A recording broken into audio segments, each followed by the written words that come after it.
dia, graça e paz da parte do nosso Senhor, a você que está nos acompanhando, a você que está em casa. Hoje nós estamos caminhando para a quinta carta de amor à igreja, e a igreja de hoje é a igreja de Sardes. Nessa nova série de mensagens, 7 cartas de amor, revelação de um noivo, o nosso amado Senhor Jesus, o noivo aqui, ele vem demonstrando o seu amor para a sua igreja, para com sua noiva.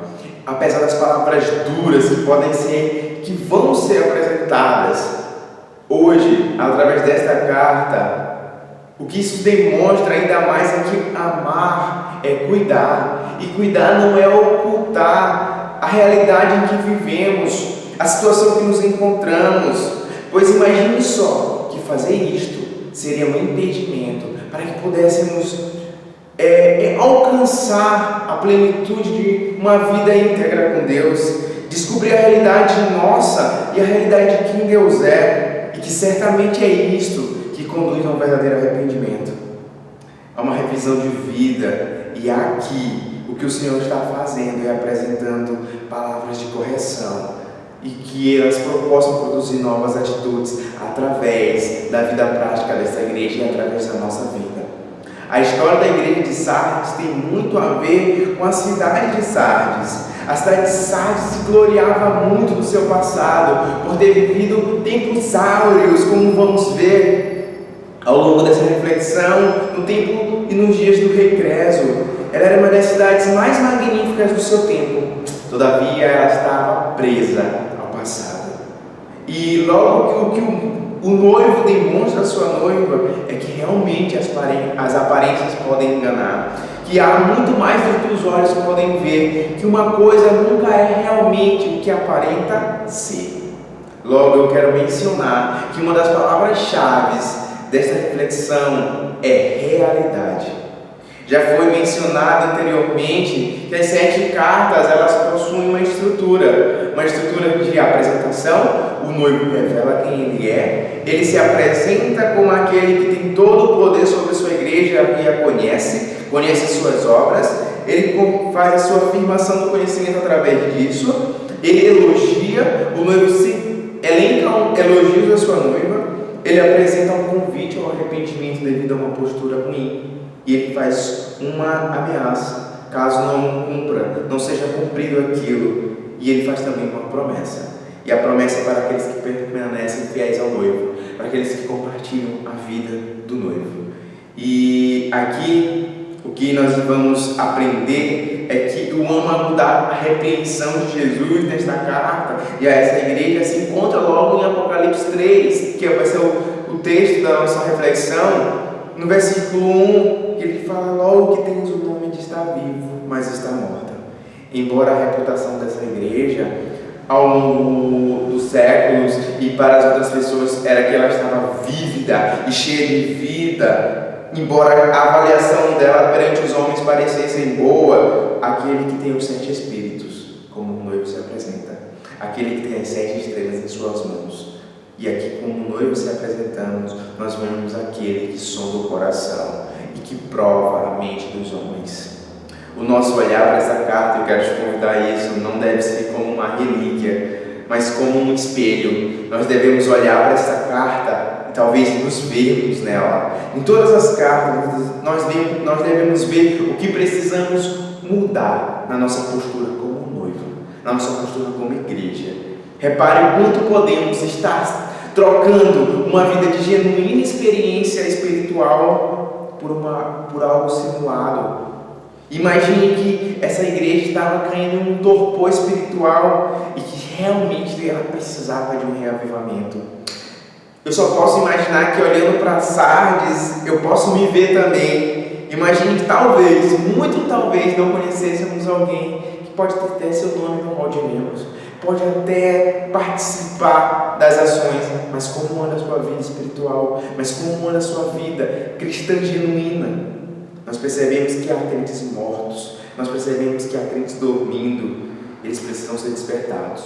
E eu preciso ser despertado a cada dia. Não é diferente a minha realidade, da sua realidade, da realidade da igreja de Sardes. Nós precisamos ser reavivados, nós precisamos de vida em nossa vida. Apocalipse 3, do versículo 1 ao versículo 6, que é a nossa reflexão, o texto da nossa reflexão, diz assim: ao anjo da igreja em Sardes escreva: estas coisas diz aquele que tem os 7 Espíritos de Deus e as 7 estrelas. Conheço as obras que você realiza. Conheço que você tem a fama de estar vivo, mas está morto. Fique vigiando e fortaleça o restante que estava para morrer. Porque verifiquei que as obras que você realiza não são íntegras na presença do meu Deus. Lembre-se, pois, do que você recebeu e do que você ouviu. Guarde-o e arrependa-se. Se você não vigiar, eu virei como um ladrão, e você de modo nenhum saberá em que hora virei contra você. Mas você tem aí em Sardes umas poucas pessoas que não contaminaram suas vestes. Elas andarão comigo, vestidas de branco, pois são dignas. Ao vencedor será assim vestido de branco, e de modo nenhum apagarei o seu nome do livro da vida. Pelo contrário, eu confessarei o seu nome mediante meu Pai, e o meu Pai diante dos seus anjos. Pois quem tem ouvidos ouça o que o Espírito diz às igrejas. Antes de adentrarmos na nossa reflexão, eu quero trazer algumas breves considerações e informações sobre a cidade de Sardes que podem ser úteis e que vão ser úteis para a nossa reflexão, para entendermos alguns pontos. A cidade de Sardes está situada no alto de uma colina amuralhada e muito bem fortificada. Eles se sentiam imbatíveis, eles se sentiam totalmente seguros. Os seus soldados e os habitantes pensavam que jamais, em hipótese alguma, eles cairiam nas mãos dos inimigos por estarem numa cidade tão fortificada. De fato, que a cidade jamais foi derrotada por um confronto direto. Quando iam bater de frente, Sardes vencia devido à sua fortaleza. Mas seus habitantes eram arrogantes e orgulhosos demais, e até mesmo autoconfiantes. Sardes já foi descrita, imagine só, como uma cidade com um passado áureo e uma segurança posta no lugar errado. Tudo por conta de que a sua fortaleza e a sua segurança era posta em algo que não era totalmente seguro. Ela possuía uma fortaleza cercada de 3 lados por uma imponente muralha, do qual se pensava ser tão impenetrável que a expressão capturar a Acrópole de Sardes se tornou uma metáfora para simular que seria impossível alcançar um objetivo. Imagine que essa cidade que se vangloriava da sua segurança e que fez uma metáfora para o mundo demonstrando totalmente sua segurança, cai, afinal das contas ela cai nas mãos dos persas, graças ao seu excesso de confiança, ao seu descuido dos cidadãos que deixaram de vigiá-la, que deixaram de protegê-la. Ela cai, e aqui ela ficou exposta a potenciais calamidades. Os membros dessa igreja, eles entenderam claramente quando viram essa carta e leram. Eles entenderam claramente o que o noivo, o que Jesus estava dizendo a eles, quando afirmou: sede vigilantes, que será uma expressão que nós vamos tratar mais adiante, senão virei como um ladrão de noite. E é nesse contexto que vemos Jesus enviando esta carta à igreja de Sardes. Nós vemos Sardes, que se achava uma igreja poderosa, dona de um grande nome, uma igreja que tem nome, tem fama, mas o Senhor diz que não tem vida. Ela tinha performance, mas não tinha integridade. Ela tinha obras, mas não tinham dignidade. Se o passado é um lugar excelente para se visitar, ele também é um lugar ameaçador na nossa vida. E talvez aqui vemos uma igreja que se tornou como uma cidade que vivia no seu passado glorioso, uma igreja que deixou-se influenciar, uma igreja que em vez de influenciar foi influenciada. Era como um sal sem sabor, e um sal sem sabor não tem utilidade. Era como uma candeia que é escondida, e se ela está escondida, ela não tem utilidade. A igreja não era nem perigosa e nem desejada para a cidade de Sardes. Nós estamos num clima de Natal, um clima natalino, e a mensagem do Natal é que o mundo não pode salvar-se a si mesmo, e nós recebemos a boa notícia de que o nosso Redentor vive, e Ele veio ao mundo. Ele veio ao mundo para fazer diferença, para mudar as vidas. Ele nos chamou para isso, mas Sardes não conseguia mais enxergar isso. Sardes não conseguia mais viver isso. Sardes estava sendo deixado levar pelo mundanismo. Sardes estava se deixando levar por uma calmaria e por uma glória que estava no passado e não vivia o seu presente. Mas o noivo, aquele que conhece tudo e todos, é quem mantém de pé a sua igreja. E aqui Jesus começa se apresentando. Jesus inicia a oração dizendo que Ele é aquele que tem os 7 Espíritos de Deus e as 7 estrelas. A simbologia é clara e é coerente, pois é o Espírito do Senhor, é a obra do Espírito através da vida dos ministros, da mensagem dos ministros da palavra, que trazem vida a esse povo, que podem trazer vida a essa igreja morta. Cristo olha para a igreja de Sardes como uma igreja que precisa do pleno poder do Espírito na vida deles. Jesus conhece o estado daquela igreja. Jesus conhece as obras que Sardes vem vivenciando e vem produzindo. Ele conhece a minha vida, Ele conhece a sua vida. Ele conhece o nosso passado, nossos atos do presente, nossas motivações. Os olhos do Senhor, os olhos do noivo são como chama de fogo. Ele conhece tudo e a todos. Como já foi mencionado anteriormente, ele contemplou que Esmirna era uma igreja sim pobre, mas diante dele, diante de Deus, era uma igreja rica. Ele viu que a igreja apóstata de Tiatira havia um remanescente fiel. E aqui ele vê uma igreja que tem uma grande reputação de ser poderosa e grande, de ser avivada, mas aos seus olhos ela está morta. Cristo, imagine só, e ouça bem, Ele é o dono da igreja. O noivo conhece de forma singular a sua noiva. Ele tem as 7 igrejas, ele tem 7 estrelas em suas mãos, e as estrelas são os anjos das 7 igrejas. As estrelas estão nas mãos do Senhor. Ele conhece, a igreja pertence a Jesus, Ele controla a igreja, Ele sustenta ela, Ele tem autoridade para restaurá-la, para dar vida a ela. É Ele que pode levantar essa igreja das cinzas. Ele tem tudo em suas mãos, Ele tem o cuidado da igreja, Ele que a exorta como faz aqui, apesar das duras palavras, como nós já dissemos, amar é cuidar, e cuidar não é passar pano, cuidar não é fechar os olhos, cuidar não é impedir que nós possamos contemplar a nossa realidade, e a nossa realidade é que nós não podemos salvar a nós mesmos. Jesus oferece a plenitude do Espírito a Sardes, como aquele que olha para Sardes, identifica seu problema e vê: vocês estão mortos espiritualmente. Cristo, sendo aquele que tem o Espírito Santo, sendo o único que pode dar vida, e fala que a igreja precisa e a igreja necessita de um verdadeiro arrependimento que produzirá um avivamento. Ou ela enfrentará de imediato um sepultamento, pois ela já está à beira da morte. Imagine que somente o sopro do Espírito pode trazer vida a essa igreja, pois Jesus é aquele que conhece tudo e todos. Ele é aquele que mantém de pé a sua igreja, e aqui ele apresenta a denúncia.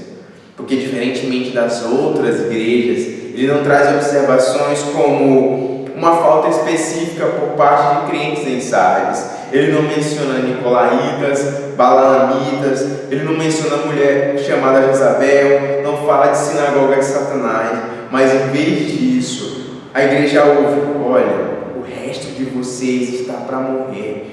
E que Cristo não tenha achado íntegra, eu não tenho achado íntegra as suas obras diante da presença do meu Deus. A fama de Sardes está viva, não passava de uma glória no passado. Provavelmente o seu passado foi glorioso, e até o presente parecia gozar de um pouco de ativismo, muito ativismo, porém tudo aquilo que representava uma falsa vida. Aqueles cristãos viviam uma ilusão diante de Deus. Jesus conhecia a essência, ele sondava os corações de cada um daquela igreja, e eles não possuíam vida diante do Pai. O que me leva a refletir é que a vida da igreja de Sardes parece ser e seguir um caminho muito casual e usual, especialmente em uma cidade que se tinha por impenetrável.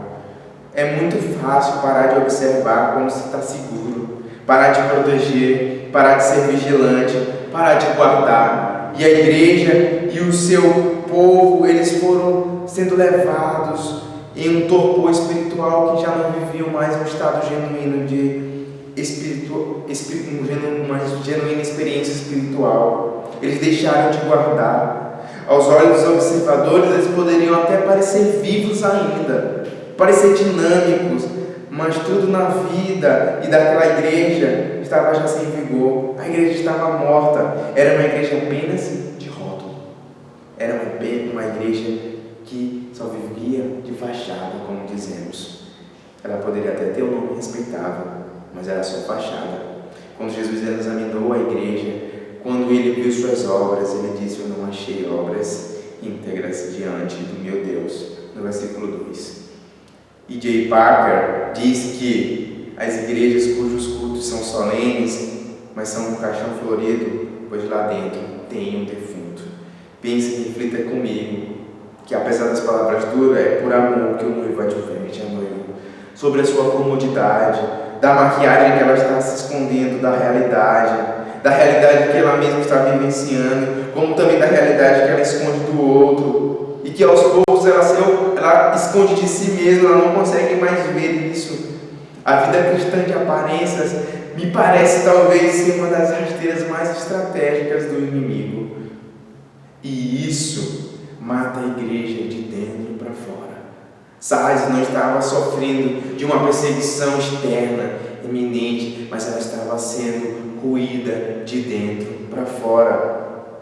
E isso traz com que ele convide Sardes, faz com que o noivo convide Sardes ao arrependimento. Ele faz um convite que a causa da morte de Sardes já não era a perseguição, não era uma heresia direta, mas um mundanismo. E onde reina o pecado, e onde reina a morte pelo pecado, não a morte pelo martírio. A maioria dos crentes de lá estava vivendo e sendo contaminado e sujando as suas vestes, isso sendo símbolo de corrupção, e que o pecado tinha se filtrado naquela igreja. Por baixo da aparência piedosa, por baixo daquela aparência de glória do passado, daquela respeitável congregação, só havia impurezas escondidas na vida de seus membros. Elas viviam uma vida totalmente imoralmente frouxa. O mundo estava entrando dentro da igreja. A igreja que foi chamada a influenciar e ser salva estava se deixando influenciar e não tinha sabor. Ela não era nem respeitada e nem desejada.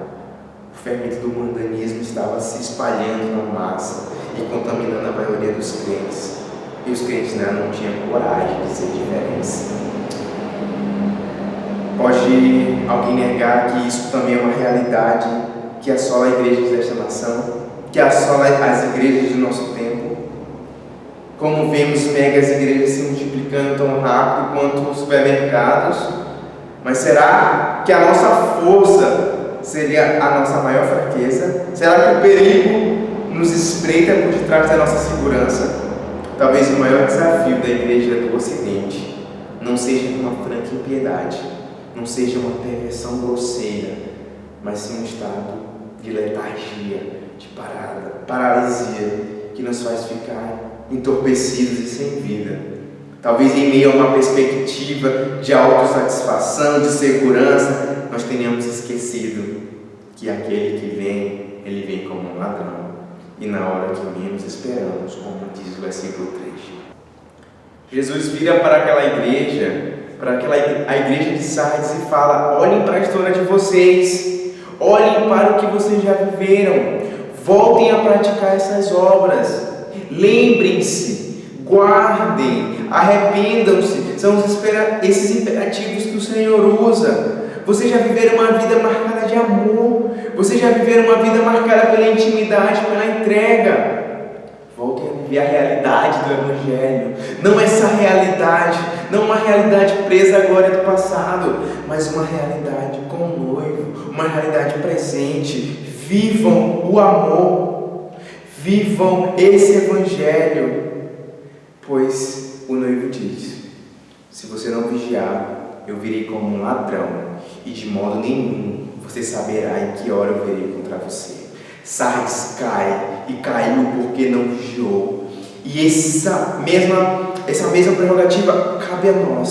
Se não vigiarmos, se não estivermos atentos, alertas, nós cairemos. O alerta do noivo aqui a esta igreja é que se ela não vigiar, se ela não acordar, ele virá como um ladrão à noite e inesperadamente. A igreja precisa estar vigilante contra as ciladas de Satanás, contra a tentação do pecado. Fuja dos lugares, das situações de pessoas, fuja das situações do mundo, com a vaidade desse mundo. Talvez precisamos parar de dar tapinha nas costas dizendo paz, paz, quando não há paz.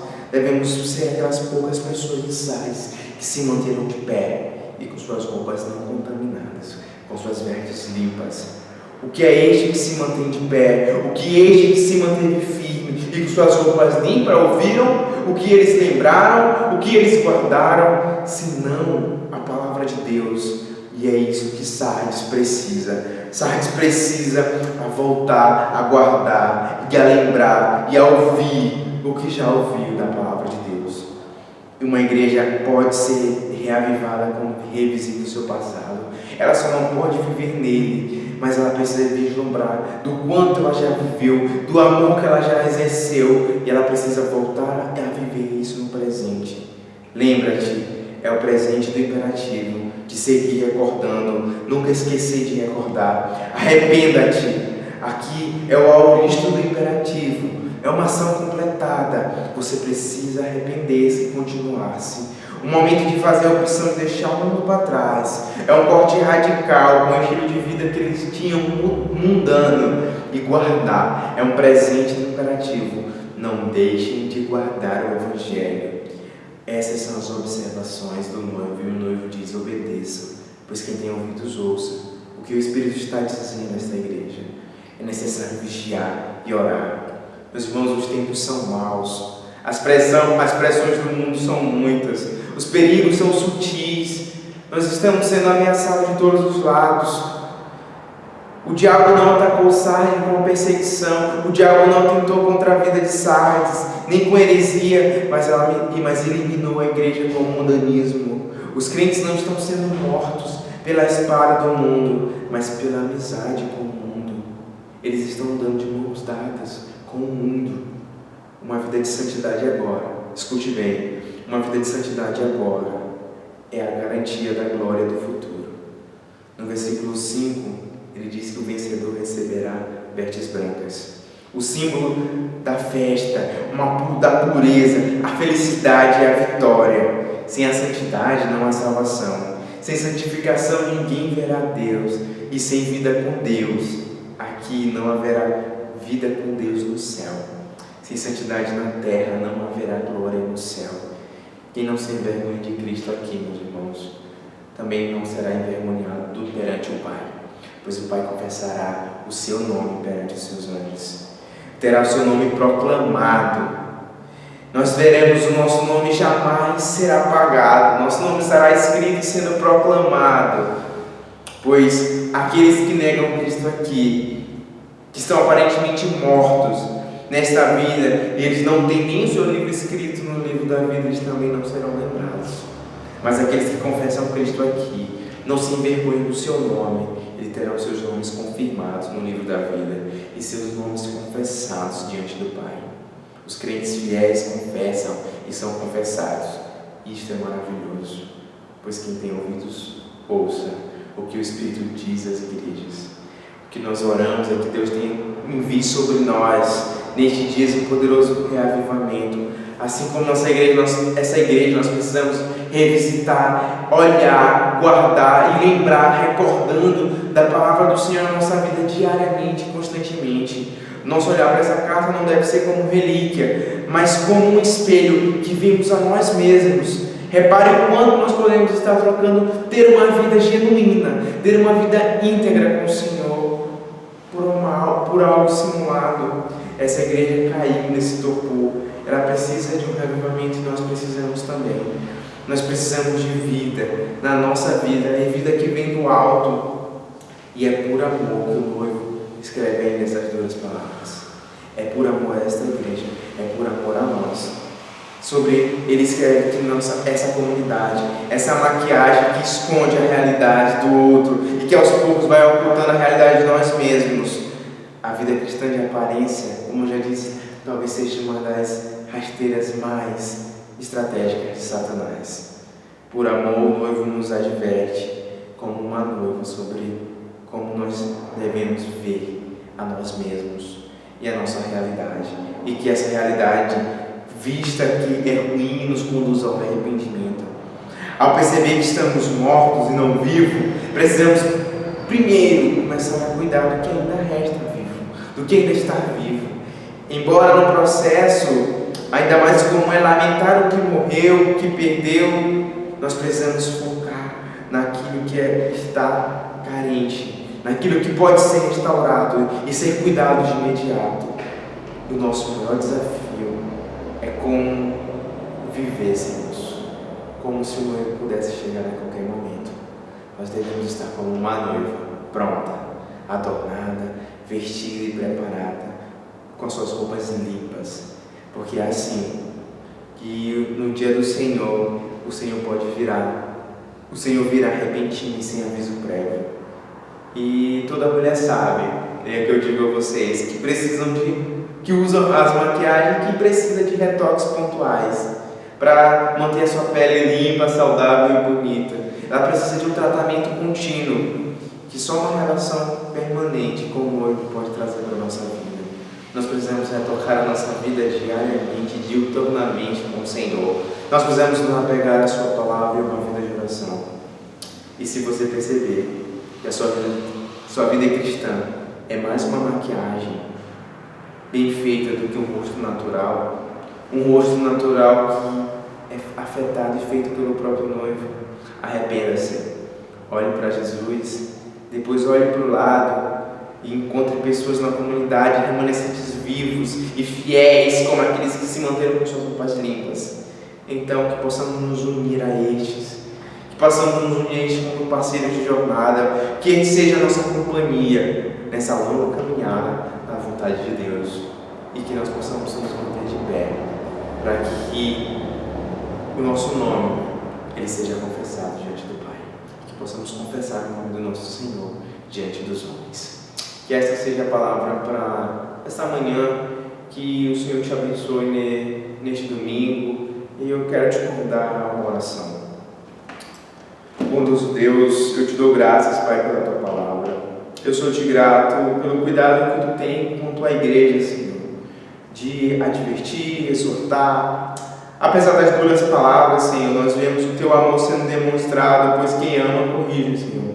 Nós vemos o teu amor demonstrado, Senhor, na nossa vida, para nos alertar contra a nossa letargia, a nossa frieza, a uma possível morte espiritual. Que possamos estar, Senhor, buscando viver uma vida íntegra e genuína contigo, Senhor. Uma vida cristã genuína e cheia de vida, que provém do alto, uma vida que provém de ti, Jesus. Que essa possa ser a oração minha e dos meus irmãos, que possamos buscar viver, Senhor, contigo, que possamos te confessar aqui, para que o Senhor confesse o nosso nome diante do Pai. Essa é a nossa oração, em nome de Jesus. Amém. Deus te abençoe.